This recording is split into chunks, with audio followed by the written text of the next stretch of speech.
everybody, welcome back to Old Man Van Running. Today I'm going to give you my first impressions review of the all-new Saucony Guide 15 Moderate Stability Daily Trainer.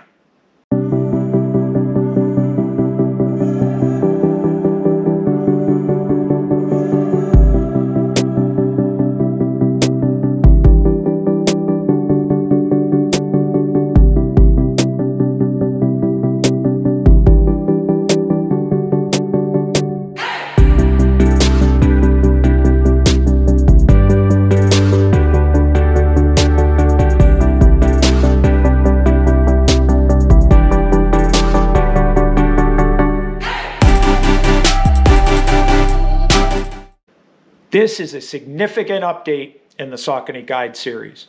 If you remember last year, Old Man Van reviewed the Saucony Guide 14. I did a first impressions review, and then I did a long-term review. And I felt that the Saucony Guide 14 had a very specific spot in a runner's rotation. I thought that shoe was great from a short run to, say, up to a half marathon. But beyond that, was a little too firm and a little too hard on the legs for those long runs. Now, with the Saucony Guide 15, I think that may change. What Saucony's done with the Saucony Guide 15 is they've added more midsole material, more of that power run midsole material, and they've also tweaked the formulation a bit. I don't know the specifics, to make this midsole material a little bit softer, a little more cushion. I can tell the difference when I press on this midsole material in this shoe versus trying to press it in the Saucony Guide 14. There is a difference. And in my first couple of runs in this shoe, I can tell you I have felt that difference. Now, although they have not posted the numbers as of yet, it also appears that they've increased the stack height in the Saucony Guide 15 versus the Saucony Guide 14. Now, it could be a little misleading because you look at the midsole material here and it kind of rides up kind of high versus the midsole material in the Saucony Guide 14. But one of the things that Saucony has done with the Saucony Guide 15 is they've now taken the footbed and they've kind of cupped it into the midsole. So it's cupped into the midsole versus riding on top of the midsole. So the footbed is kind of cupped in. That makes this shoe more stable without having to add a lot of extra support in the midfoot with real heavy overlays and that sort of stuff, and also without having to add too much material here on the medial side under the arch to keep it stable. So that in effect helps to stabilize the foot. At the same time, it saves weight. Now, it's 9.5 ounces in a men's size 9. And what that means is that it's 1 ounce lighter than last year's Saucony Guide 14. That was 10.5 ounces in a men's size 9. And I felt that that shoe was a little bit light on the foot, or felt a little bit light on the foot, versus some of the more max cushion stability shoes. So they've shaved an entire ounce off of the Saucony Guide 15. At the same time, they've made it a more cushioned and comfortable shoe.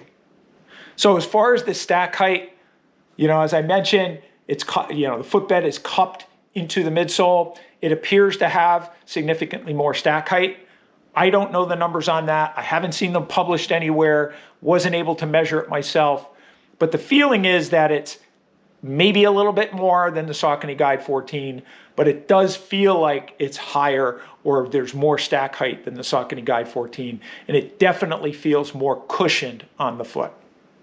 Now, the great part about that is that although it feels more cushioned, although that power run midsole material feels softer, this shoe still has some pop at toe off. In fact, it has as much, if not more, responsiveness as the Saucony Guide 14 did. So whatever they were able to do, Saucony, you were able to keep that, you were able to lower the weight, and you were able to give it more cushioning. So those, to me, are massive improvements. So some other numbers before we get into the stability features and the other features of this shoe is the heel to toe drop. Saucony Guide 14 was 8mm heel to toe drop. This is the same. And as you've heard from many, if you've watched my other videos, I think 8mm is almost like the sweet spot in heel to toe drop for most runners.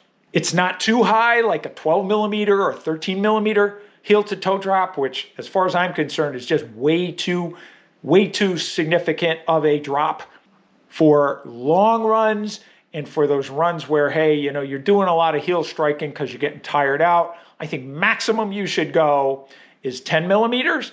And I think 8mm is, like I said, kind of the sweet spot. In my racing shoes, I prefer to go down to say 5mm heel to toe drops because I'm doing more midfoot to forefoot striking.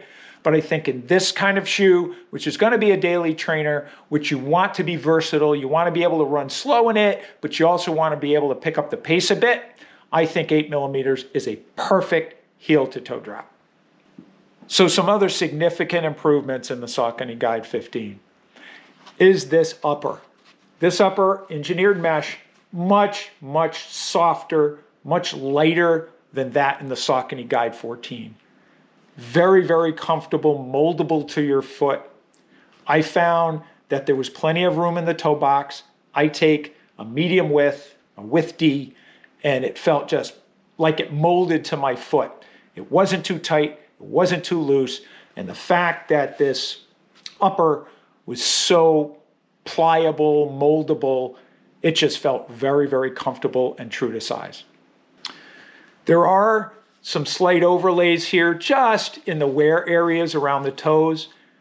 Very pliable, so it doesn't feel like your toes are up against something really stiff, but they are there to reinforce that since the material in the toe box is very, very thin. Also, plenty of airflow here. Look at the perforations if you can see that. Very, very good airflow with this light upper. It's going to keep your feet nice and cool in those summer runs. Now, because the footbed is cupped into the midsole, you don't need a lot of overlays or 3D overlays in the midfoot to keep your foot controlled and add that support. So you see here, it's very smooth. There's no overlays. And I think that is, again, one of the reasons why they put that midsole or that footbed into the midsole. That provides the support that traditionally those 3D overlays in that midfoot area would provide when your footbed is sitting on top of the midsole. Moving on to the heel collar and the ankle collar. Nice and well padded like the earlier version and what I like in a daily trainer. Again, a very well padded and fully gusseted tongue here. Very nice. But now we're getting into where I am so proud of Saucony for making an improvement. And that is these laces. These laces. If you recall, on the Saucony Guide 14, and here they are. I don't like these round, stretchy laces. I don't like them. Hard to get a good lockdown. Just struggle with those. And if you know Old Man Van, I like flatter laces, less stretch to them, easier for me to get them locked down. And guess what? That is what Saucony's done with the Saucony Guide 15. These shoelaces have much less stretch. They do have a little bit, but much less, and they are flat. So I have been able to get a much better lockdown with these laces than I was able to do in the Saucony Guide 14. So whether or not Saucony saw my review and my thoughts on it and made the change, probably not. I probably need a couple of thousand more subscribers before that happens. They have made a change that Old Man Van felt was necessary, and I'm pretty happy about that. Length of the laces is just right. Have no problem putting the marathon lacing on there or the runner's lacing where I go through that last loop and I pull them through. Works great. Plenty of length so I can double knot them, so I'm really happy with that. I was able to get a very good lockdown here in the midfoot. It wasn't too narrow, wasn't too wide, felt really, really comfortable. Saucony's still using this form-fit sock liner. Molds to your foot very well, and I think now again, because it's cupped into the midsole, it makes it even that much better. I felt like I had plenty of arch support, but not too much. And it just was a real comfortable kind of glove-like fit.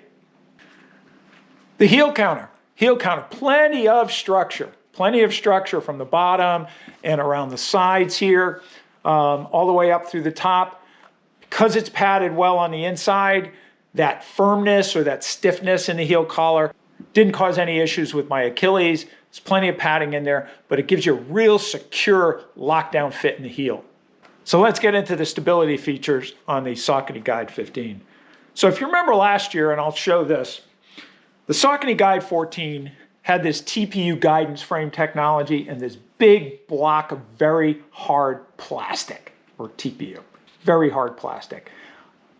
Really what that is a very significant medial post.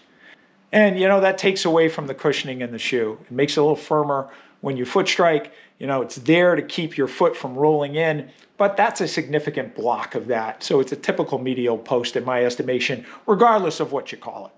But Saucony's also taken the feedback and is moving away, like most of the shoe companies are, from the traditional medial post. So here they have now, instead of the TPU guidance frame, they have what's called the Holotech stability feature. So instead of this big, heavy block, they've got this hollowed out. So they've got this kind of TPU material here. It goes over just about to here, and inside it's hollow with more of the Power Run midsole material. So gives it a little bit of flex. It's not as solid. It's not like a rock under your foot. And it also saves a significant amount of weight without compromising stability. So what it does is it makes that stability less intrusive, but it still does the job. When I ran in these shoes, I didn't feel this shoe was any less stable than the Saucony Guide 14. But I did feel that I had a more forgiving midsole, and that made the run that much more comfortable and enjoyable. So moving on to the outsole. So Saucony's also reduced the amount of outsole rubber that they have on this shoe. As you can see here, the blue is the outsole rubber. It is similar. It seems to be the same material that they had in last year's shoe. There's just less of it. It's strategically placed in those high wear and high impact areas. And what that does by reducing the amount of it, it does reduce the weight as well. Now, what this shoe hasn't done, however, is become more flexible than the Saucony Guide 14.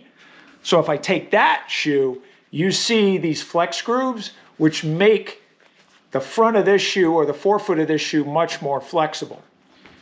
In the Saucony Guide 15, and it could be there's more midsole material here, but also less substantial flex grooves, it's not quite as flexible as the Saucony Guide 14.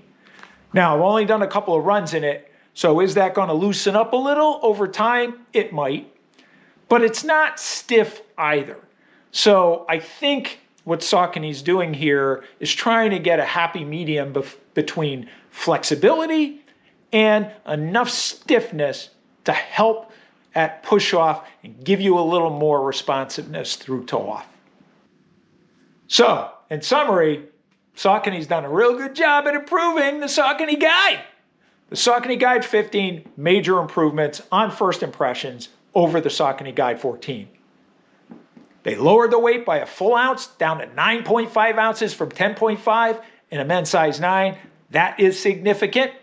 They've managed to add more midsole material and tweak the Power Run formulation just a bit to make it a little more forgiving, a little softer on the foot. They've maintained the stability of this shoe at the same time changing the stability feature so it's not as intrusive as the TPU guidance frame in the Saucony Guide 14. They've improved the upper significantly. It's much lighter, much more comfortable, and they've improved these laces. They made them flat, just what Old Man Van likes. So I am very, very happy with the changes in this shoe. So how would I rate the Saucony Guide 15 on first impressions? Well, if you remember, I originally gave the Saucony Guide 14 an 8.5. Then I went up to 8.75 after my long-term review. I am going to give the Saucony Guide 15. First impressions review, a 9.25 on a scale of 10. Why? All of those things I just mentioned. This is a significant improvement over last year's version. I'm really excited to see how well this shoe holds up versus the other version. You know, one thing that I was really impressed with, and I'm still impressed with in the Saucony Guide 14, is that outsole is not wearing at all. I've got well over 100 miles on that shoe, and I'm not seeing significant wear on that outsole at all. So I'm hoping the same thing holds true in the Saucony Guide 15. If that happens, and I'm able to maybe take this shoe on longer runs past a half marathon, I may be able to raise this score when we get to the 50 or 100 mile long-term review. So thanks again for watching this video. If you liked it, down below, don't forget, hit the thumbs up. If you didn't like it, thumbs down is okay. But please, if you have any suggestions on how I can make my videos better and my channel better, I accept all constructive criticism. And if you have things you like, I also would like to get comments on those things as well. As you know, if you've left comments before, I always respond to comments in a timely manner. If you want to see more videos on the Old Man Van Running channel, shoe reviews, gear reviews, hey, my Boston Qualifier vlog, please don't forget to subscribe to the channel and hit that notification bell so you'll get notified when more videos are posted. So thanks again, and remember, lace up those shoes and let's get out on the roads.